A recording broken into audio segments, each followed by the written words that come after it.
I know street politics better than I know sweet politics. I know how to touch people where they live, work, play, and pray. But I cannot do it. I cannot help a candidate, Joe, if I don't have the resources. If I cannot spend the resources that the party is raising, because there's a blind agreement between a campaign, unspoken even. Yeah. All right. Well, Michael and I are going to get to that because Michael, as you know, was a member of the Clinton campaign team. So we're going to talk about that, but not right now. Right now, Michael and I are really happy to welcome into the program syndicated national host of the John Batchelor Show. Comes to us every weekday from flagship station 770 WABC in New York City. Airs from 9 p.m. to 1 a.m. It's my favorite time of the week. Hey, John, welcome to the show. Thank you, Bill. Good afternoon to you and to Michael. You know, I really did want some ominous music to play here because I feel like we have a conspiracy that's not fiction but very real. It seems the more we peel back on this Fusion GPS story, John, the stranger and more unbelievable it becomes. I mean, the latest revelation is that the guy behind the dossier met with the Russian lawyer before she went to Trump Tower and after she went to Trump Tower. It implies that maybe, possibly, it was a setup of Don Jr. This doesn't get a whole lot better in terms of crazy, crazy stories. I feel a movie coming on, John. Gore Vidal taught me many years ago, and I've followed his advice ever since. Why call it a conspiracy when you can call it a coincidence? Just another coincidence, Bill. We just write it down and keep on going. You know, I got to say, I want everyone, the intelligence community, to look into whether or not Democrats had any play with Fusion GPS. But, I mean, Hillary Clinton didn't make Don Jr. go to these meetings or didn't make Kushner go to these meetings. So, you know, where do you think the line is drawn there? I don't think there is a line. The Trump campaign didn't much exist, Michael. I reported on it very carefully all that summer. It was make or break.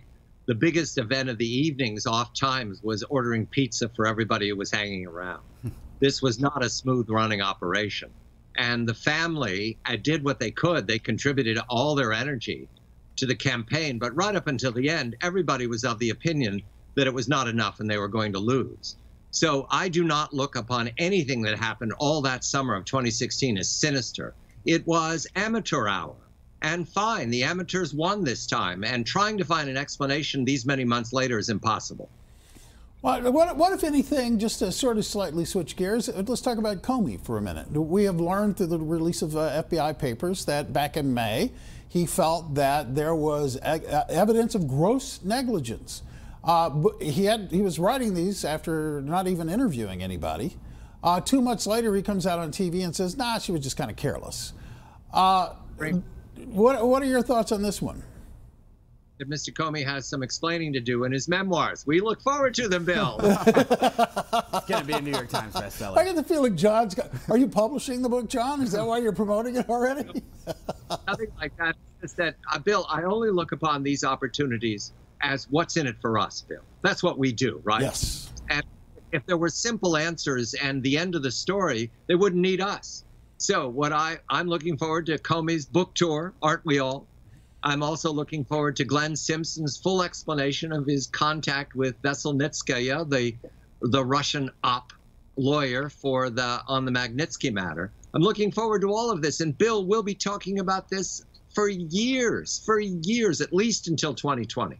And I think one aspect that gets lost in this is we have a 2020 election coming up. And so either way, we need to know what happened so we can avoid it happening in the next election. And do you think that by 2020 we'll be able to get to the bottom of what role Russia played, what role whether there was collusion, whether there was improper acts on either side? I do not believe there will be an end to this. This is mirrors within mirrors, Michael. It's spy versus spy. The big story in 20 will probably be China gets involved because, you know, we've left them out entirely. Yeah. They're the ones who did the OPM hack. They really know what they're doing. They don't employ lawyers to hit on Don Jr. They just take the whole personnel record and then use it forever silently. So 2020 will be turmoil, and we can count on it. I'm counting on it now. I don't want it to go back to the old days of not asking these questions. I like these questions. Who wants what to win and how? They're great questions. They're important questions. They're necessary questions. I totally agree with you on this. As long as we get that dialogue going and get used to asking these questions, then not only is it going to be fun, I think we're all going to be better off for it. I want to change the topic again. I want to go to taxes, because last night I was listening to you on your radio show, and you and Larry were talking, Larry Kudlow.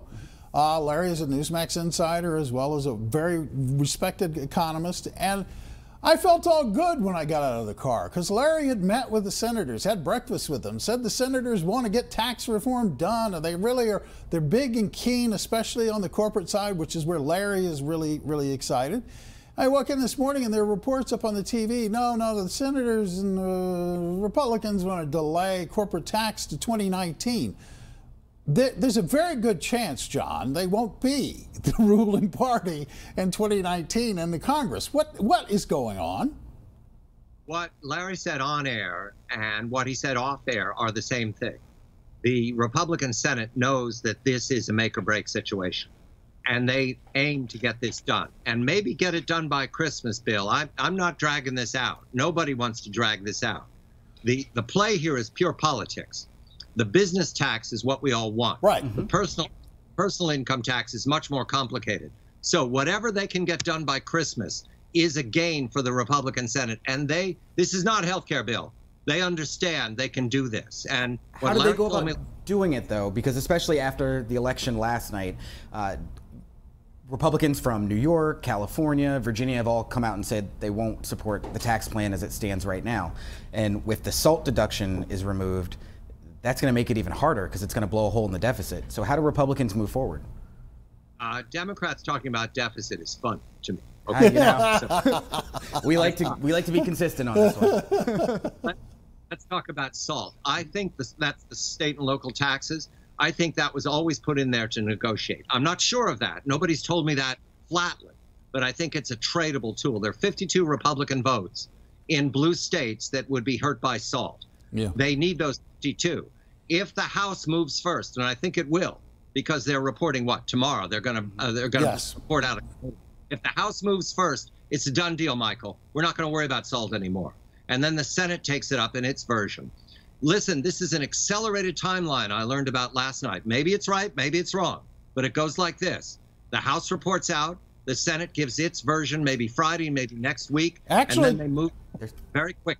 Actually, John Cornyn and Senator Cornyn came out this afternoon, very late in the afternoon, and said they were going to move tomorrow. So after the House moves, the Senate's going to move. So you may be right. The Republicans may have decided, damn the torpedoes, we need to get this thing going. That would seem to be the indication.